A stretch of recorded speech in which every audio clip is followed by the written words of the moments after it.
Hey guys, the Remus Online here, and we are talking Koro scans. I'm not sure if these are leaks or just scans. I just kind of came across them and thought I would show them on to you guys. They've probably been known for a while now, so I'm not exactly new to this whole thing. But to get right into it, the first Mega Evolution we see confirms a hunch of mine. The reason we didn't get Generation 6 Mega Evolutions was because Gen 6 was meant to be reintroducing the older generations, and that's why they wanted to keep all the new snazzy evolutions for the old Pokemon. But with ORAS, Omega Ruby, Alpha Sapphire, they don't have that same reasoning. So I thought they might introduce some Generation 6 Mega Evolutions. We do get that in the form of Mega Diancie. I'm not sure how I feel about Diancie becoming a Mega Evolved Pokemon, because Diancie is an event legendary. If it wasn't an event legendary, if it was a straight up evolution of Carbink, I would probably be more okay with this. I'm still just kind of a bit, it looks really cute, I definitely want one, but because it's an event legendary, it's just another Mega Evolution that can't be used competitively, which is very much a shame.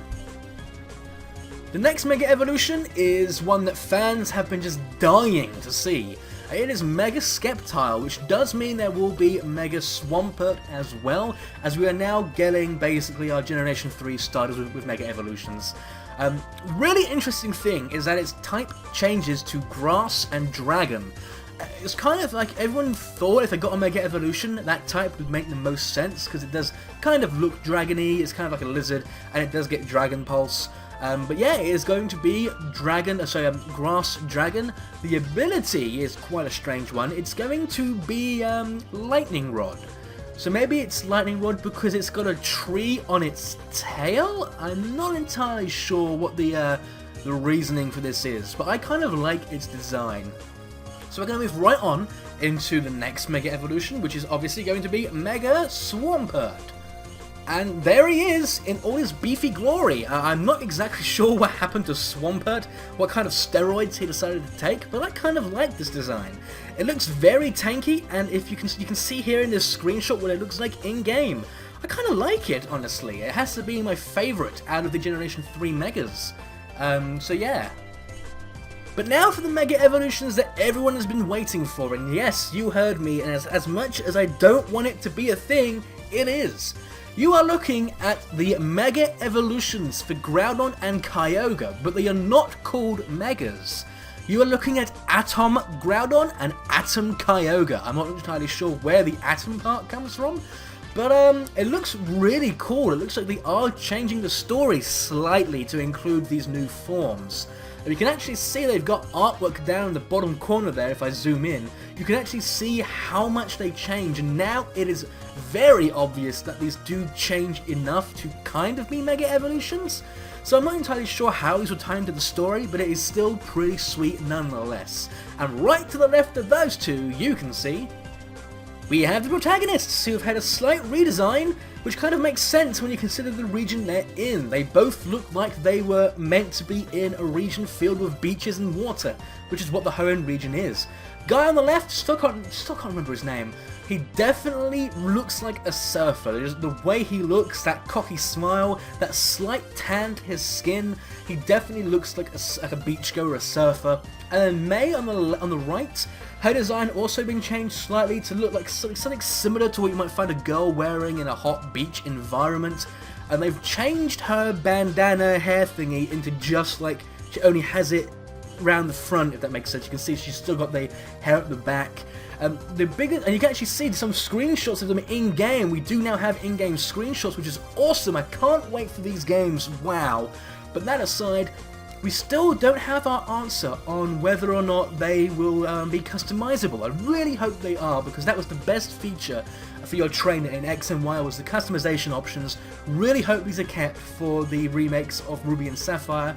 I can actually see in that little window that's pointing towards their little bracelets, that will be the new Mega Evolution thing. We had the Mega Ring in X and Y, and in this game it's the Mega Bangle, and for some reason Bangle to me just kind of screams beach, so definitely going for a beach vibe in the protagonists this time around. Speaking of important characters, we see Steven, and he's also in the game screenshots there, and you can see he's got a Mega Evolution. He actually uses a Mega Charizard X. So Steven Stone, known for liking stones and rocks, so it kind of makes sense that he would be the guy to go to for Mega Evolutions, especially in the Hoenn region.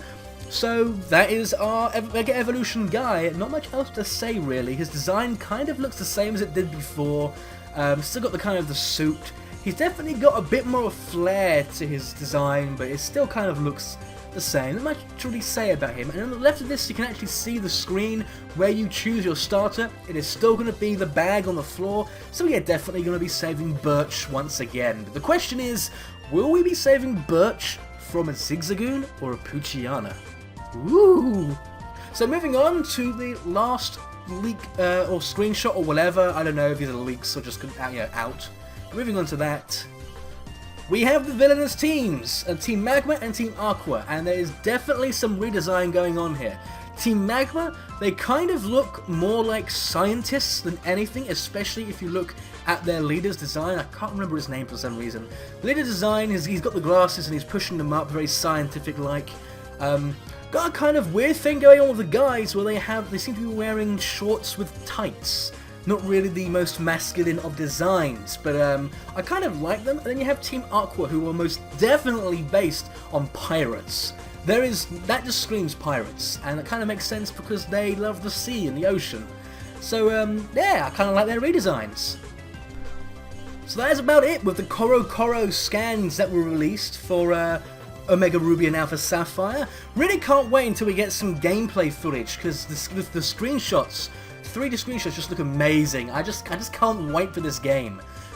My capture card has now been bought and paid for. Just a few issues with them sending it because they said it was a pre-order, but the pre-order was for March 21st, and it's gone that now, but they had some delays, and they can't tell me when they'll be able to send my capture card. But I most definitely will have it in time for Omega Ruby and Alpha Sapphire, so when it does come, I'll let you guys know, and you can guarantee that I will be doing a playthrough. Not sure if I'm going to stream it or just upload it to YouTube. I definitely will be doing a playthrough. These games look amazing. The news we're getting is just hyping it up even more. The news I want the most, over everything, is customizable trainers. I know that seems silly to a lot of you guys, but that to me means so much. Just being able to have that hint of uniqueness in your character. That meant so much to me in X and Y, and I just want to see it return. So let me know what you guys think in the comment section below. What do you think about these new scans, and what do you want to see most in Omega Ruby and Alpha Sapphire that haven't already been revealed? Let me know what you guys think in the comments, and I will see you guys next time.